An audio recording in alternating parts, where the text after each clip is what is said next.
You're listening to the audiobook version of This Is Me Trying by Love Curd on Tumblr, AO3, Wattpad, etc. Warnings for this chapter: major depression, brief sexual content, homophobia, underage drinking, panic attacks, driving under the influence, near-death experiences, and suicidal ideation. This is semi-autobiographical, so please be kind. In short, if you're emotionally or mentally vulnerable, please do not interact. 2. Mike's eyes danced across the ceiling of Carter's bedroom where, surprisingly, no one had come in and tried to kick him out. He detested popcorn ceilings. They were so textured. Texture should not belong on ceilings. Maybe it was a good thing that things didn't end up going any further with Carter, because then he would have been staring up at a goddamn popcorn ceiling while Will Byers' doppelganger had his way with him. He lay on his back with his skinny legs hanging off the edge of the bed, and folded his hands together over his stomach as he got lost in the travesty that was the popcorn ceiling. He tried to imagine that the endless expanse of polystyrene was actually just extremely puffy clouds, a bowl of cooked white rice, or freshly fallen snow that had recently been compacted together by a winter boot. His eyes trailed to the junction between the ceiling and the wall, which was adorned with a string of multicolored lights. He liked those kinds of lights, even if they kind of reminded him of the ones Joyce used to communicate with Will in the Upside Down. Over the years, slowly but surely, one of Vecna's various torture mechanisms became simply Christmas lights again. Fuck, Christmas break was coming up soon. He needed to get Nancy and Holly gifts before making the trek back to Hawkins. He hoped he'd have enough room in his car for everything since he wouldn't be returning after break. The realization hit Mike out of nowhere. Since he no longer had a school to attend, he'd never have an academic break ever again. The last one he'd participated in was Thanksgiving, and he'd wanted to have one last memory of his parents being proud of him before he became the fully fledged failure of the family. It was evident from the way his father had made multiple homophobic remarks aimed directly at Mike from across the dinner table that he'd already failed. He chose to keep his mouth shut about potentially dropping out at the risk of making things even worse. Now that his college career was officially over, though, Christmas break would be just Christmas from here on out. He wondered if Will would be back in town for Hanukkah. He hoped so. The holiday season would be different this year. Mike would get the fuck over himself and leave the house.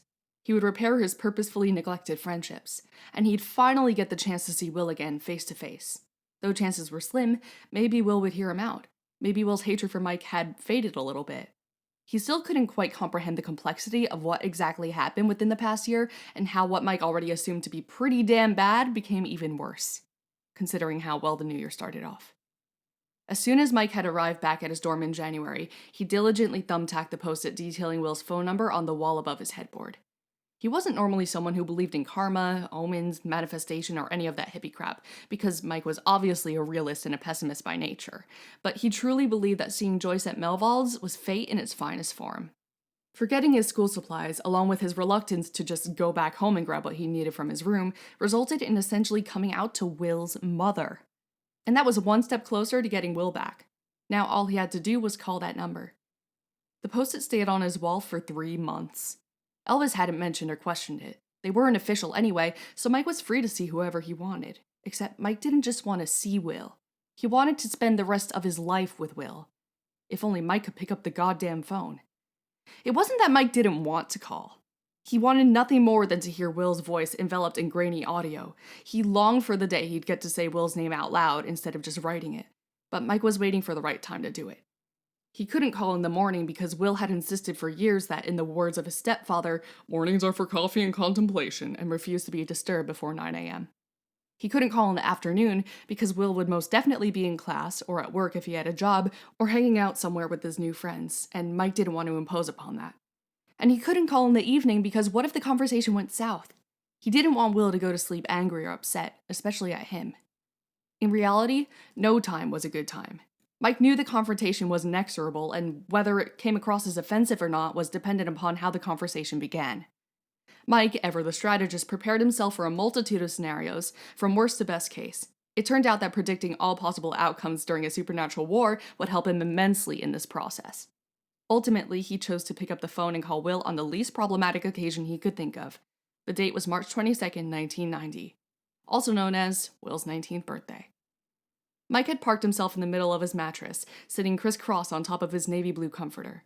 He had pulled his phone, monstrous pale yellow and with a spiral cord, off of his bedside table and into his lap. It wasn't the most comfortable of positions to be in, and Mike's back was slightly killing him. Hunching over a notebook for hours on end all day probably didn't help either. But it was the optimal setup for either an hours-long phone call or for slamming the handset back in place and hanging up as soon as the other end of the line picked up. But Mike knew he wouldn't ever hang up. Never on Will. Mike drew his eyes up the headboard of his bed and onto the wall until they met the post-it, in all its glory. Mike inhaled so hard he thought his lungs would spontaneously combust from the pressure in his chest. He feared his heart would stop the second the dial tone emerged from within the earpiece. Mike knew he had to do this now, or he never would. He'd already procrastinated doing this for too long.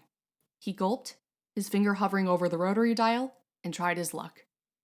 The ringback tone went through once, twice, and one of the Christmas lights in the otherwise dark room flickered, causing Mike's body to snap up to attention.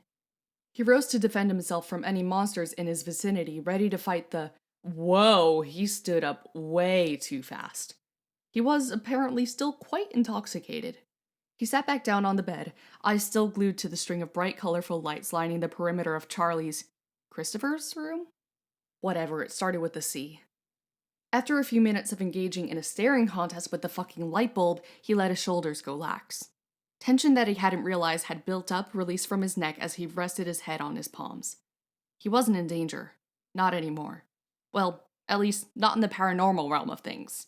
The only monster he'd have to fight was himself. More specifically, the raging situation that had yet to go down in his obscenely tight shorts. Cadence had done a number on him, even though it only lasted for approximately 0.5 seconds. Mike shut his eyes tightly, not sure of what to do. He could wait longer and run the risk of being caught with a very obvious boner by someone if they entered the room unannounced, or he could make a run for it and try not to be sidetracked by anyone he knew. Mike opened the bedroom door a crack and peeked through, and thankfully, it didn't look like the escape would be too arduous. He rushed out of the room, pushing through the multitude of bodies in search of the exit. The room was extremely hot, likely due to everyone's combined body heat and the space heaters stationed in the corner of every room, which made it difficult to breathe.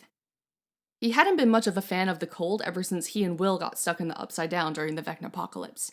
They'd ended up staying there for longer than initially anticipated. Having almost kissed at one point, Mike freaked out and ran away, stupidly tripping on a vine and causing an entire side battle in the Upside Down, nearly ruining the party's chance to defeat Vecna. So no, he wasn't much of a fan of the cold, but right now, Mike needed to escape the sensation of molten lava that crept up and slowly wrapped around his throat. His eyes caught a glimpse of the front door, and relief flooded through his veins. But that feeling was short-lived, because a vine curled around Mike's wrist before he could take another step. He whipped around to see that the vine was actually a hand, and noticed that he vaguely recognized the hand's owner, who was a girl from his quantitative literacy class. "Hey, Mike," she smiled. She had black hair, light brown eyes, and a septum piercing. She looked badass. Bitchin', as Elle would say. However, her bright teal eyeshadow, even in the dark, served as both a boner killer and the source for Mike's impending migraine. So it was a blessing and a curse, really. He tried to remember the girl's name, but didn't want to disappoint her when he'd admitted to not knowing it, so he uttered a painfully generic, "Hey, how are you doing? Good to see you," and gave her a rather light and personal hug.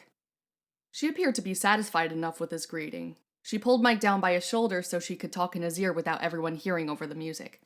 "My friend over there saw you earlier and was wondering if you were single," she said, pointing over to a group of 2 guys and 2 girls who were all huddled on the sectional couch. Mike raised a quizzical eyebrow. This conversation could go one of 2 ways. Mike hoped he wouldn't have to make it awkward, but then again, he knew he probably would never see her again after that night, so that made him feel a little better in that respect. "Oh," he hesitated. Which one?" "Shoot, I should have led with that," she laughed. Mike laughed along, but his voice felt hollow. Luckily, she didn't pick up on it. "The one with the blue hair. Her name is Chelsea." Mike looked over at the group and made eye contact with the girl with the blue hair. He watched as she blushed and looked away. She was shy. She looked sweet. "Damn it, Mike, now you're gonna break yet another heart. What is wrong with you? Why can't you just be normal?" "She's pretty interested, you know," the girl with no name said, unknowingly twisting the knife that rested permanently in Mike's stomach. The lava curling around his throat became even hotter, burning through his skin. "Yeah, totally, that's so cool," Mike remarked passively. And yeah, it was cool in theory, but hopelessly incompatible in practice. He glanced at the door, then back at the girl before telling her, "I hate to break it to you, but I'm straight as a circle." "Wait, what?" "I'm gay, like really gay." Mike blurted, probably loud enough for the entire room to hear. He heard someone whistle, and a few others cheered him on, but Mike wanted to burst into flames. The girl stared at Mike, stunned at his sudden outburst, seemingly at a loss for words. Mike felt himself choking on air. He needed to get out of there, and quickly. "Okay, gotta go, see ya," Mike forced out in a single breath, not leaving any time for a response from anyone before he bolted through the crowd and out the door, successfully fleeing the scene. Grass met the soles of his Chuck Taylors as he continued to run across the campus quad, his breathing quick, ragged, and uneven. The frigid December weather did nothing to soothe the burning sensation throughout Mike's body, which by now felt like it was burning from the inside out. His feet loudly slapped the pavement below him, and Mike was proud that he hadn't slowed down or stopped yet. If one good thing were to come out of his time at the University of Indianapolis, it was his improved stamina from all the sex. Well, that's fucking sad. And kinda hilarious, Mike thought. He sprinted a few blocks, not caring to look for any oncoming cars. If he got hit, cool. Awesome! He thanked the driver as he bled out in the street, but no one came to take him out of his misery. So he kept running, and running, and running. Mike's long legs screamed as his practically non-existent muscles struggled to carry him. The prickly, thin air he breathed in through his mouth reminded him of the sensation when he'd chewed a piece of mint gum and drank water right after. It was so fucking cold, but he was so fucking hot. Like, there was sweat dripping down his face. Or were those tears? Was he seriously fucking crying again? Up until last year, Mike had never been the type of person to openly cry. He wasn't raised to share his feelings or emotions. That was part of the reason as to why Mike had been so uncomfortable with the prospect of going to therapy. He never opened up to anyone because he hated the feeling of defenselessness, and even more so despised the idea of being seen as weak. He prided himself on being the fearless leader of the party. For fuck's sake, he'd been the one to stare Vecna down as he thrust a sword straight into his heart. He'd proven his strength as a leader time and time again. But what would happen when Mike Wheeler let his guard down? It turned out that Mike didn't have to let his guard down. Will broke it for him. Will's departure broke the dam of emotional repression that Mike had worked so hard for years to maintain. Mike suddenly became unable to stop himself from crying. He had always silently envied Will for being able to express his emotions so freely, but now that Mike could do so as well, albeit uncontrollably, he didn't envy Will at all. He wasn't sure how Will had done it for all those years. The migraines, the exhaustion, the dehydration, it was awful. And Mike felt even worse when he recalled all the times when he was the reason for making Will cry. Mike had also gotten accustomed to panic attacks. He had his first one on the day Will left. His mom came into his room to check on him. He looked up at her with scared, red-rimmed eyes, and his shoulders violently shook as he hyperventilated. His mom swiftly jumped into action, meeting Mike where he was at, grounding him, and helping him come back to earth. She'd held Mike in her arms as he sobbed, comforted him, and didn't pry. But she knew. He could never express enough gratitude towards his mom for what she did for him that day. Little did he know, though, that it only got worse from there. The second one happened after the phone call to him, which led to his initial downward spiral. The third one happened in Warren Blakely's car after he'd been drugged and assaulted at that one party. And the fourth one? 'Twas a Bruin. Mike found his car despite his impaired vision, nearly ripped the driver's side door off its hinges with how roughly he opened it, and slammed it shut behind him. He collapsed his entire body weight against the steering wheel before letting out the loudest, most guttural scream that he hadn't even been aware he was capable of. He reached his hands up into his scalp, pulling fistfuls of hair with his hands as his surroundings melted away. Mike genuinely felt like he was going to die. Everything he'd said, done, and experienced within the past year and a half had been slowly building up inside him, and this was him finally cracking under the pressure. Dear Will, I hate you. Dear Will, you broke me. Dear Will, I crave you. Dear Will, why? Why? Dear Will, fuck you. Dear Will, go to hell. Dear Will, I'm sorry. Dear Will, I miss you. Dear Will, I love you. Dear Will. Mike turned his keys in the ignition, and the engine came roaring to life. He lifted his head up to the rearview mirror, rubbed his eyes a few times, and took a look at his reflection. The person staring back at him looked absolutely horrendous. He looked as if he hadn't fully slept through the night since 1983. And that wasn't far from the truth. Mike could count on a single hand how many a good night's sleep he'd had since the day Will was first taken by the Demogorgon, and all of those times, Will was there, by his side. Mike shifted gears and turned his headlights on, pulling out of his spot and drifting out into the street. He knew what he was doing was a bad idea. Driving drunk was first of all illegal, and secondly dangerous not to just himself, but to others. But he couldn't give less of a shit. He'd figured out what he needed to do. He slowed down to a stop at the red light of the intersection where he'd have to take a left to go home. When you're different, sometimes you feel like a mistake. But you make me feel like I'm not a mistake at all. Like I'm better for being different. And that gives me the courage to fight on. If I was mean to you, or I seemed like I was pushing you away, it's because I'm scared of losing you, like you're scared of losing me. And if I was going to lose you, I think I'd rather just get it over with quick, like ripping off a band-aid. The light turned green, but Mike didn't turn left. He tapped his fingertips against the center console, drove straight ahead, past the light, and turned on his right-hand signal. He swerved onto I-65. "Hello?" a familiar voice answered. Mike felt his breath hitch. His voice was deeper than Mike remembered. It was like he'd gone through a second puberty, if that were even possible. "Will, hi!" Mike exclaimed, sounding far too enthusiastic for his own good. He waited for a reply, but could only hear Will breathing on the other end of the line.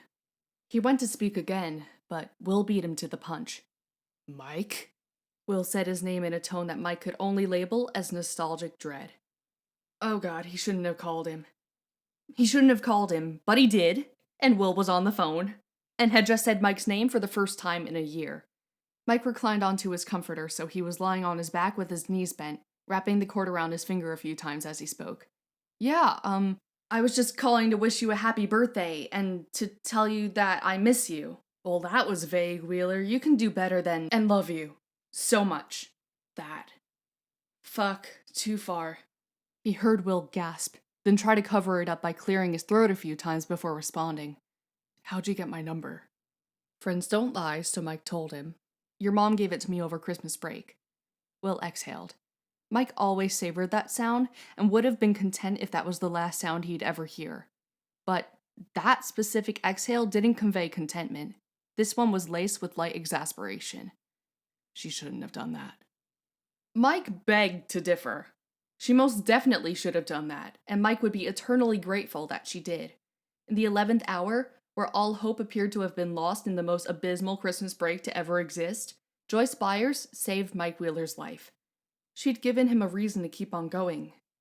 "And you probably shouldn't call me again." The color drained out of Mike's face.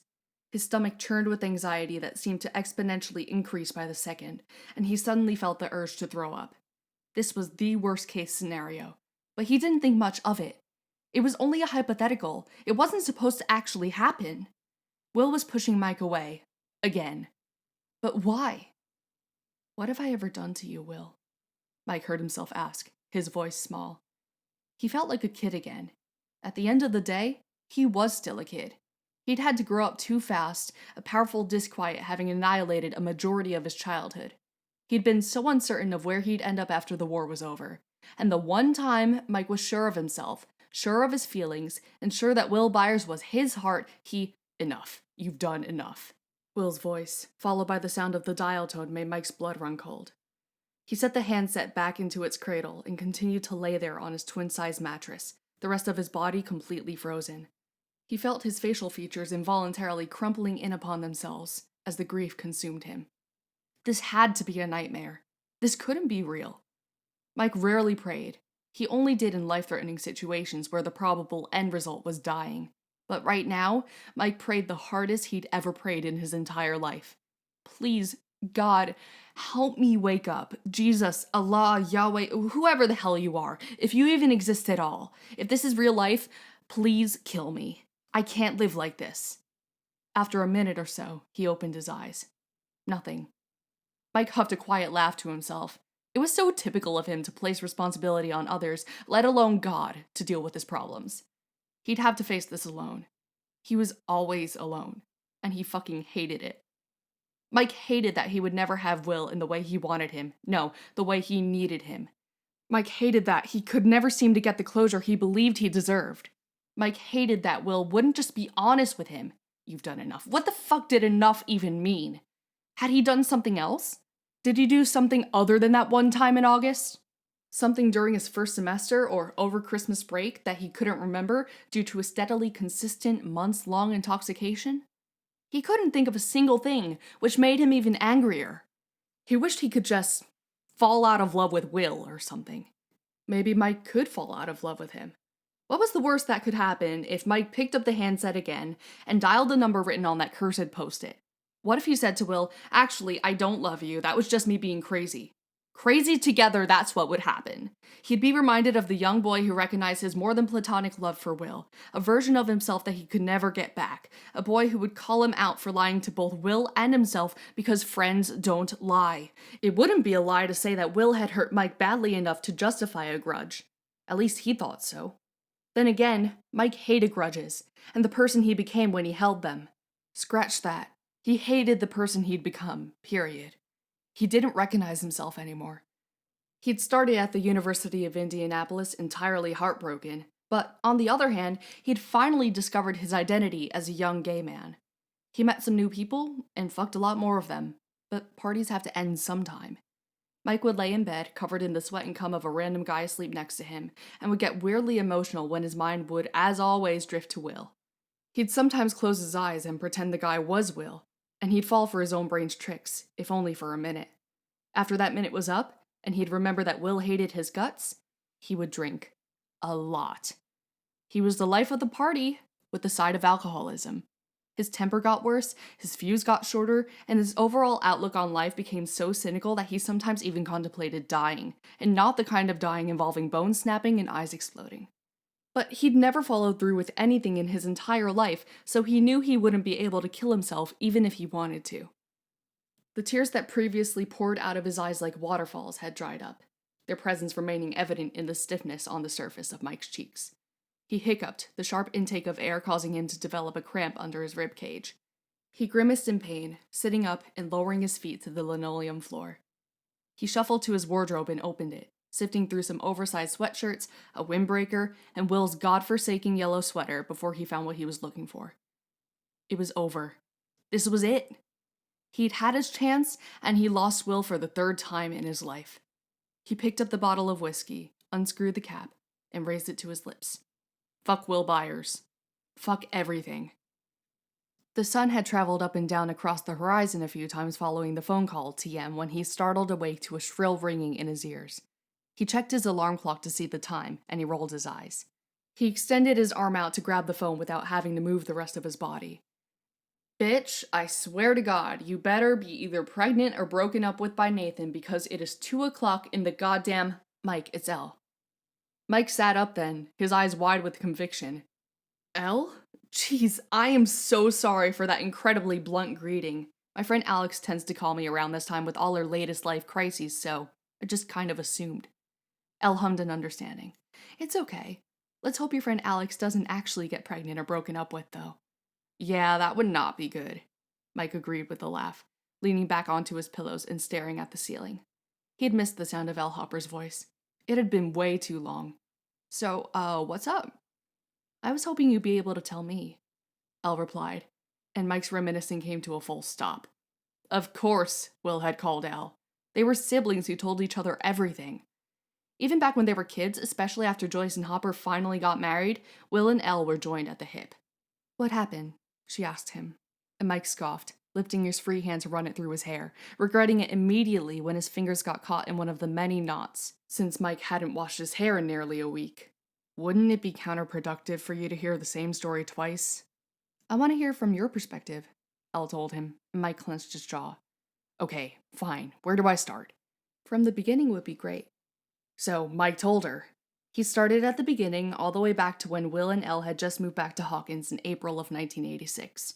He told her about how he and Will hadn't spoken for the whole 6 months that he had been in California. He told her about how he had in fact written letters to Will. He'd just never sent them.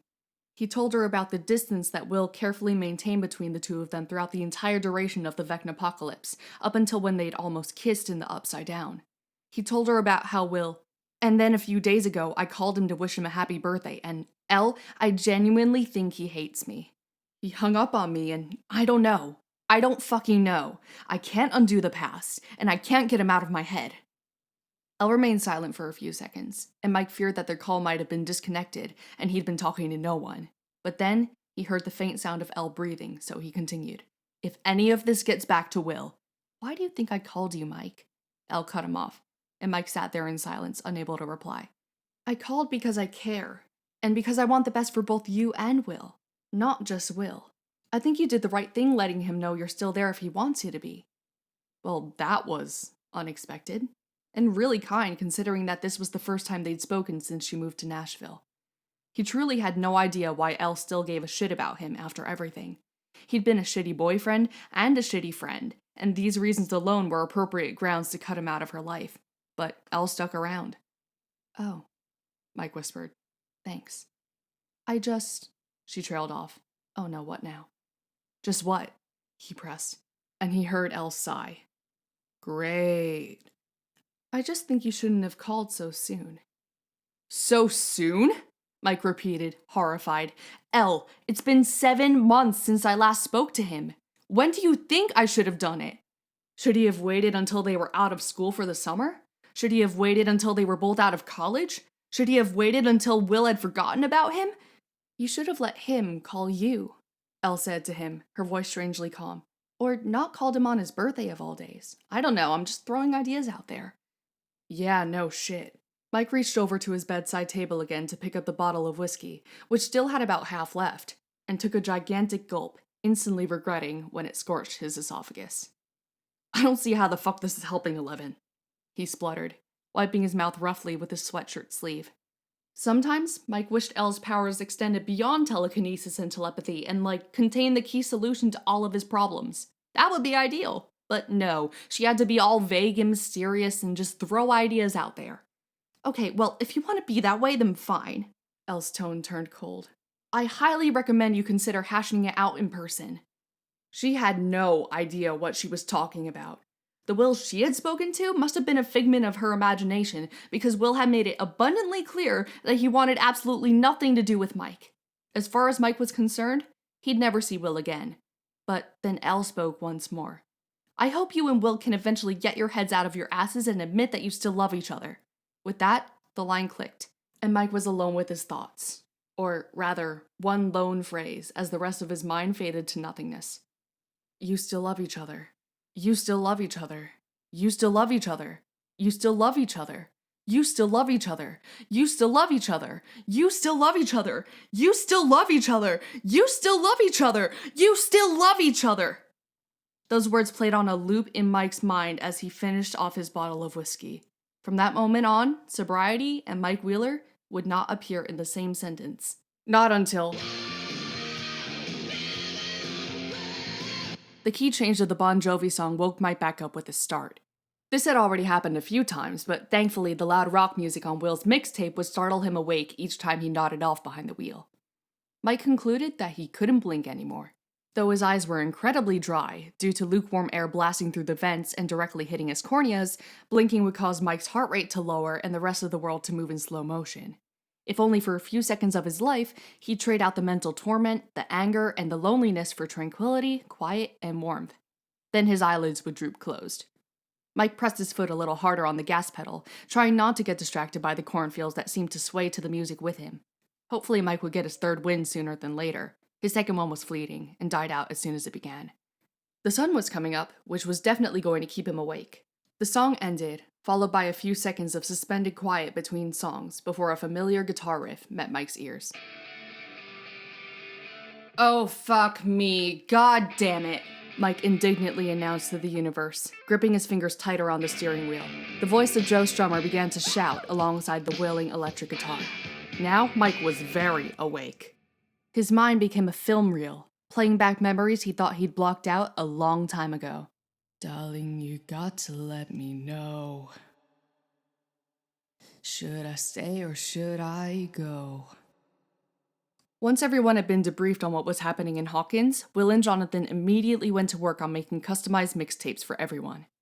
Mike sat on his father's lazy boy in the living room and watched in awe as the brothers put their minds together and turned out each tape as if it were second nature.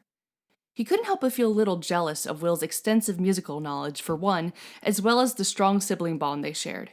Having grown up surrounded by sisters, Mike often felt like the odd one out. His parents shamelessly and openly favored his sisters over him, which further excluded him whether it was intentional or not on their part. He couldn't imagine what it would be like if they ever found out he was gay. That would be a disaster. If you say that you are mine, I'll be here till the end of time. While Will and Jonathan were out getting more cassettes, Mike got a hold of and sifted through everyone's handwritten list. He had no idea Dustin enjoyed metal music so much. Most of his list consisted of songs by Black Sabbath and Metallica. It wasn't much of a surprise to him considering how much of an impact Eddie Munson had made on the two of them. He still couldn't believe he was gone. Part of him refused to accept it. Eddie could still be alive. He was just in the Upside Down somewhere. They could still save him. There was still time. There had to be time. Mike's subconscious must have known he'd needed a distraction from the subject of Eddie, not dying, yes, dying, because he found Will's list. To Mike, this list was a small glimpse into Will's mind, so he decided to memorize it.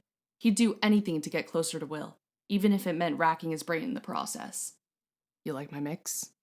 Will's deep vocal timbre demanded Mike's attention, and he swiveled his upper body around to see Will leaning over his shoulder, his hands planted on either side of Mike on the back edge of the chair. When did he get back home? That didn't matter, because Will's arms looked amazing in Mike's blue and yellow striped shirt, stretching to short sleeves in all the right places. Was that a vein in his bicep? Mike gulped loudly, becoming flustered at their very close proximity. God, he needed to get a hold of himself. Pining over his best friend like this was not— I can make you a copy if you want, Will said, and Mike's eyes lit up in surprise. Will would really do that for him? Mike realized then that he hadn't said any actual words during this entire interaction and borderline blushed at the thought of Will rendering Mike speechless, but he needed to talk. Now. Really? He asked, and Will nodded. That would be amazing, thank you. Of course, I'll have that ready for you in about an hour. Will smiled, pulling out of Mike's space, but not removing his hand from the recliner. Mike took this moment to shift in his spot to face Will, placing his hand atop his friend's before he could walk away. Will turned back in Mike's direction, eyes frantic yet welcoming. You've always had the best music taste of the party. I've missed it. Mike had a sentimental streak. What could he say? You have? Will squeaked out, seemingly surprised at Mike's confession. Of course. Why wouldn't I have missed it? Mike asked, and Will shrugged. I don't know, just you've always liked synth pop stuff more than punk rock. Like, your first song on your list is Small Town Boy by Bronski Beat, which I'm not entirely shocked by, but I always thought you liked that kind of stuff over my taste. Well, you thought wrong, Byers, because your music taste has always been my favorite to listen to, Mike quipped, his voice infected by his ever-growing grin. You taste top tier. Wait, what did he just say? He said, quote, you taste top tier. As in Will Byers, as a person, tasted top tier. What if? Mike's mind meandered into treacherous territory as he wondered what Will tasted like. No, not now. He was just about ready to pass away right then and there. Mike could just imagine his headstone. Here lies Michael James Wheeler, cause of death, inability to formulate a fucking sentence. Oh, do I now? Will raised an eyebrow, a smirk lifting a corner of his gorgeous mouth. Mike nearly fell off the chair. Could his egregious mistake have given him a little bit of leverage in the flirtation department? Will seemed to think so. Mike played it off casually with a simple, yeah. Cool, Will remarked, placing his other hand over both of theirs, sandwiching Mike's hand between Will's palms. So Will liked being accidentally flirted with. Note to self, Mike thought. Fuck up more often. Mike smiled so big that his mouth nearly fell off his face. Cool. So you gotta let me know. Should I stay or should I go? It was the summer of 1989, and all was well. Hawkins was no longer nationally renowned as an extraterrestrial hybrid between Earth and Hell, but simply as a small town in the middle of nowhere, Indiana. It was the summer of 1989, and Mike was lying on the basement couch with his legs hanging off the edge. His eyes were closed, and he wore his headphones, which were attached to his Walkman, playing Will's mixtape on repeat, just as Mike had from the second it fell into his hands back in 1986. He felt the thumps of the opening and closing of the basement door, followed by light footsteps treading down the stairs. He cracked a singular eye open, but opened them both fully when he registered that it was Will who was entering his space. Mike, we've got to talk. It's always tease. You're happy when I'm on my knees. Okay, what's up? Are you... Mike sat up, pulling his headphones fully off his head and resting them around his neck. Then he saw the look on Will's face. He looked livid. One day it's fine, the next is black. So if you want me off your back, well, come on and let me know. Should I stay or should I go? What the fuck are these? Will spat. Mike's eyes widened at what Will held in his hands. How did he... Should I stay or should I go now? Mike cried out, cranking the window down with his free hand and letting the wind rush through his long black hair.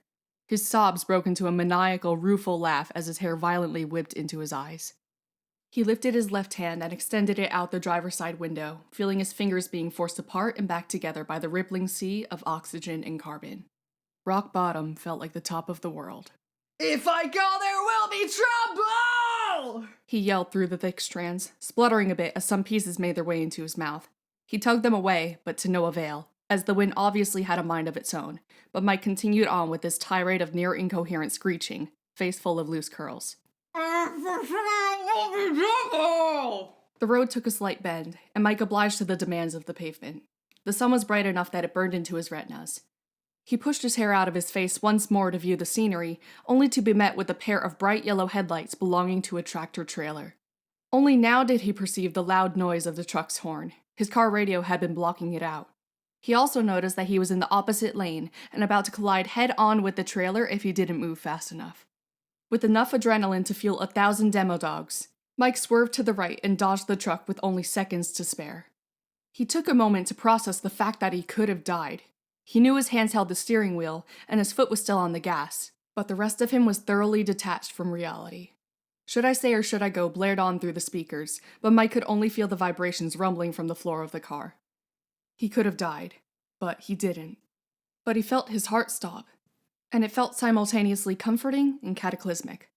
Mike knew that he couldn't continue on, not like this. As if the road could read his mind, a small lookout area appeared within his vicinity, and he took this as a sign to pull over onto the shoulder to regroup. He parked his car, turned the music down, and clasped his hands in his lap, waiting a few more seconds before turning the car off, unbuckling his seatbelt, and opening the door. The actual sun had begun to rise. The air was crisp, and the wind chill slightly nudged it into even colder temperatures, sending a shiver down Mike's spine. He hastily cowered back into the lingering warmth of his vehicle, searching the passenger side for... There it was. He pulled a crimson-colored University of Indianapolis sweatshirt from behind him and shoved it over his shoulders, zipping it up. He did a double take at what the block-style letter spelled out, rolling his eyes and laughing bitterly to himself at the sheer irony. He continued to laugh as he opened the door once more, heading towards the lookout. Mike stood at the top of a steep cliff, guarded by a rusty guardrail that looked like it would fall apart with the next gust of wind that hit it. The trees below him were bare, their branches contorting every which way, slicing the air around them like an army of spears. Beyond the line of trees, he could see the miles-wide stretch of farmland and the minuscule house that sat on the corner of the property, chimney smoking. In an atmosphere as peaceful as this one, Mike stood idly at the edge of the lookout, thinking about how this would be a beautiful place to die. If he were to lift just one leg over the rail. Mike, don't do it. I don't need my baby teeth. 12-year-old Dustin's voice echoed from the back burner of his mind. Seriously, don't do it, man. Of course his thoughts traveled back to that time at the quarry. How could he ever forget? Even as a child, he'd been completely wrecked without Will. If this memory proved anything, it proved that history repeats itself. Dentist's office opens in 5, young Troy's voice began, and Mike glanced down. This time, he wouldn't be able to turn back. 4. This time, Elle wouldn't be able to save him. 3. This time, no one would be there to grieve for him. 2. What are you doing, Mike? Is this a joke? No, Will, I'm in love with you. Don't say that. Please don't say that. You don't mean it. But I did mean it! Mike screamed into the silence, startling a flock of birds below. He lifted his hands up to his face, covering his bloodshot eyes. He heaved out a low growl, raising his voice until it hit the top of his range, cracking with an agonizing shriek. I meant all of it! I loved you! I always have! Fuck, Will, why couldn't you just see that? He let out a quiet sob, but no tears followed. He cried the rest of them out over the course of the past few hours. His throat felt like it had been rubbed with coarse sandpaper. He took a step back from the ledge and kicked a few of the rocks at his feet, watching them fall. Mike decided he didn't want to die that day. Not by alcohol poisoning, not by tractor-trailer wreck, and not by jumping off a cliff. The only way he could die was if he did all he possibly could to get Will back. He turned his back on the trees, briskly walking back to his car. I'm gonna make sure you, William Jacob Byers, know that I meant every single word. About half an hour later, Mike walked into the convenience mart of a gas station. His hangover headache was beginning to form, and his intermittent yawning had become more and more frequent, so he figured some coffee would solve both of those problems. He stopped at the entrance, looking down at the stack of newspapers to his right. Mike recalled himself making a mental note back at the frat party to check his horoscope, so he leaned down to pick one up, searching for Aries when he found the page. December 15th, 1990. Do expect some appreciation for the efforts you've put into recent days, dear Aries. However, do not get your hopes too high, because your actions may not lean towards gratification if you expect too much. Well, Chicago Sun-Times, it's a little late for that, Mike thought, tossing the paper back onto the pile and walking to the refrigerator to grab a bottle of water, and then to the coffee station. He filled a cup and dumped about 7 packets worth of sugar into it before capping it off and heading to the register. The clerk behind the counter, an older man, looked like he'd been having the best goddamn morning of his life. He beamed from ear to ear, and Mike could feel the positivity radiating off of this man from a mile away. When he got closer, he noticed a singular studded earring on his right earlobe. Hi, how's it going? The man smiled at Mike, crow's feet forming in the outer corners of his eyes. Mike tried to mirror the expression, but failed miserably. It's going, he sighed, setting the water and coffee down on the counter and watching the clerk type in the prices on the register. Looks like it. You look rough, kid, the man sympathized, pulling the money Mike slid onto the counter towards him and counting the bills. Mike shifted from foot to foot, anxiously waiting for the cashier to hand him his change so he could get out of there. Want to talk about it? He quirked an eyebrow, and Mike stopped his fidgeting. He looked up at the clerk, took a deep breath, and, yeah, God, you don't know the half of it. So I'm gay, right? And that's cool. And I'm in love with this friend of mine who I've known since kindergarten. He was my best friend for years, and we went through this major thing that nearly killed us, but somehow it didn't, and that was great because then I was able to tell him how I felt, right? Wrong. So, he moved to fucking Chicago without any kind of warning, or maybe, I don't know, hey Mike, you hurt me because you said or did A, B, and C, and this is why I'm leaving. Something that could represent the end to me, because I'm not that great at picking up on when to quit beating a dead horse. Jesus. I'm not beating any horse, I promise. But anyway, I went to U of Indy, and that was fan-fucking-tastic because I was finally okay with who I am. I'm pretty good at the gay thing, and the other guys seem to really dig that. And by that, I mean, well, you can put 2 and 2 together, right? Right, okay. So, even when I was with all these guys, I always thought about Will.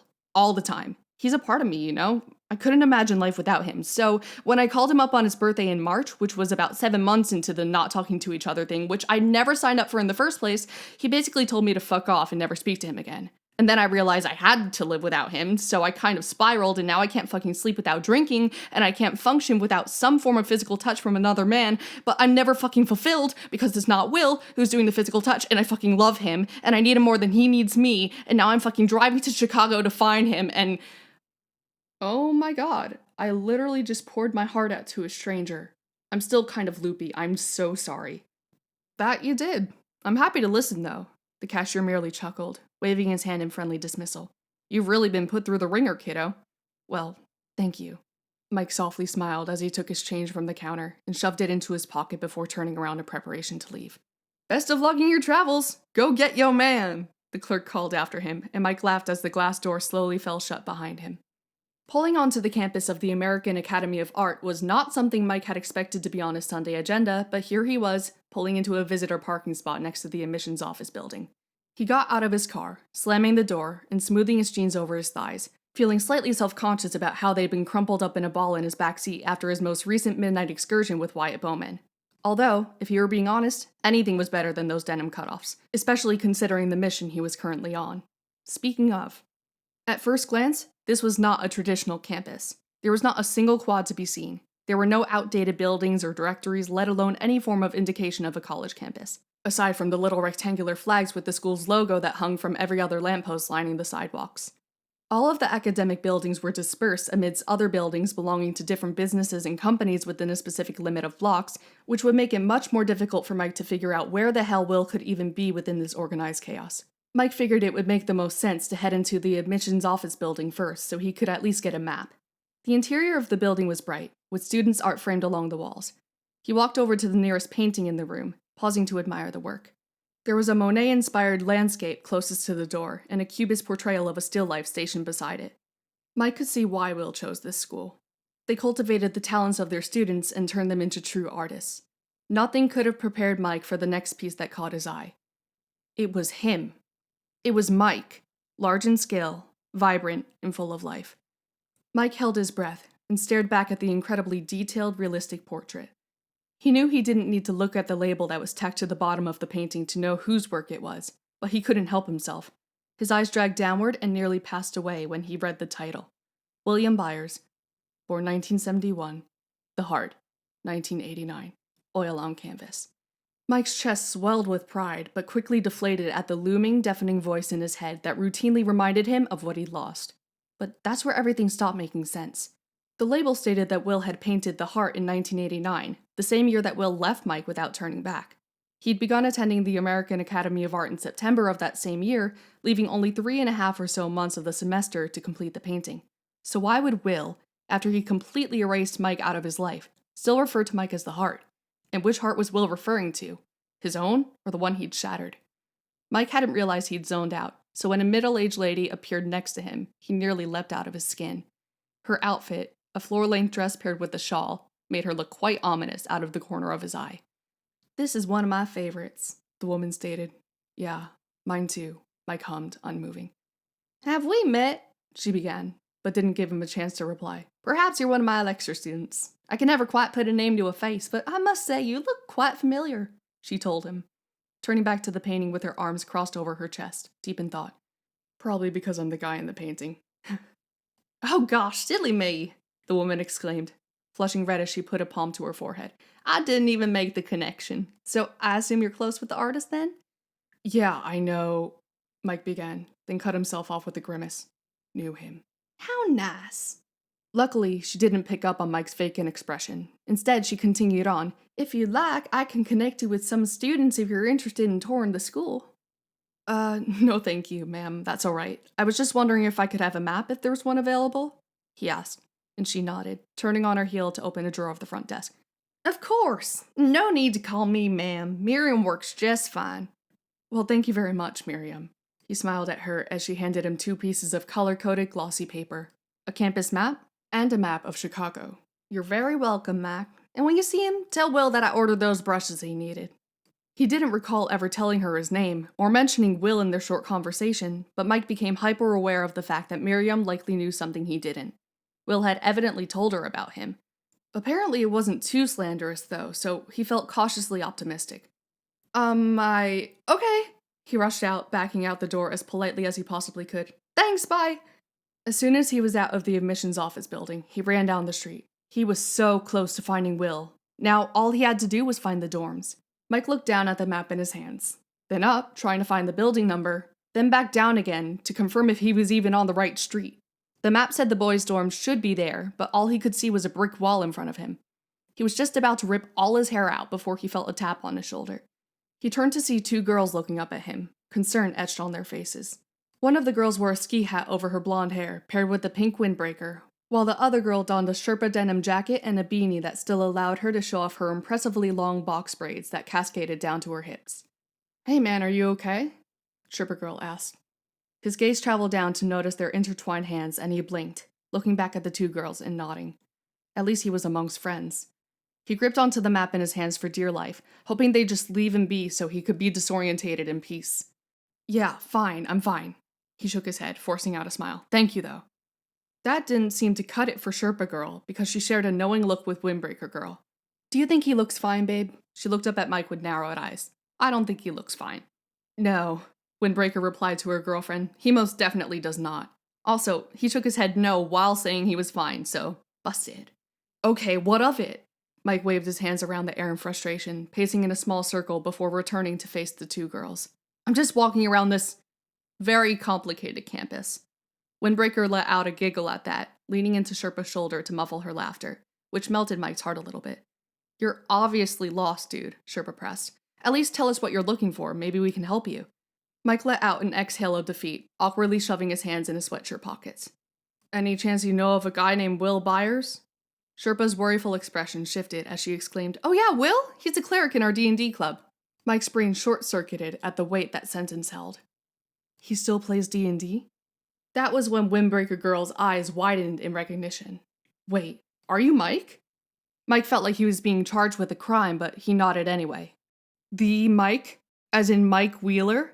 She asked again, and he couldn't refrain from feeling a bit embarrassed by the implication that her vocal inflections gave off. Unfortunately, he muttered, but was completely caught off guard when Sherpa did a little jump in place, her face splitting into a wide grin. Wait a minute. They didn't despise him? He was so confused. No, this is great, Sherpa elaborated, letting go of Windbreaker's hand in order to reach into her purse. Huh? I'll give you his address. Oh. He lives off campus with our friend Kate, but she's usually at work all day on Sundays, Windbreaker explained while Sherpa found a fancy, expensive-looking art pen and scribbled the address onto a grocery receipt. She handed it to Mike, who read it, then had to read it one more time to make sure he wasn't dreaming.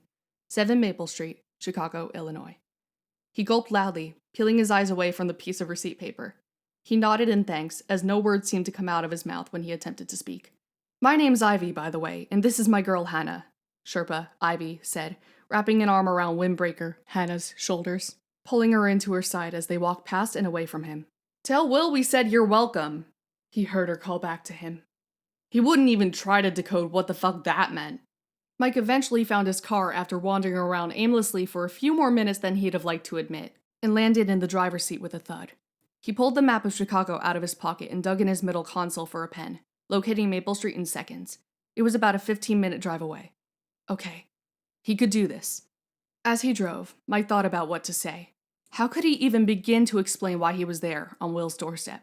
How could he justify his batshit insane motive? I got drunk for a year and moaned out your name while hooking up with a guy named Carter?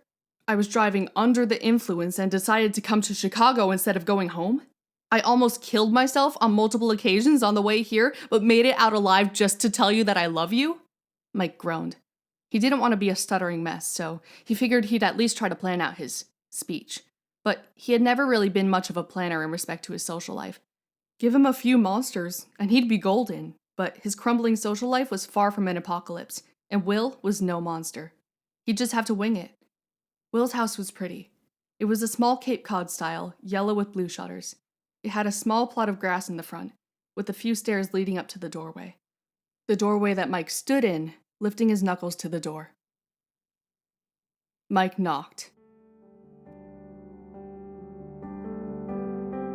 You've been listening to the audiobook version of This Is Me Trying by Love Curd on Tumblr, AO3, Wattpad, etc. Stay tuned for part 3.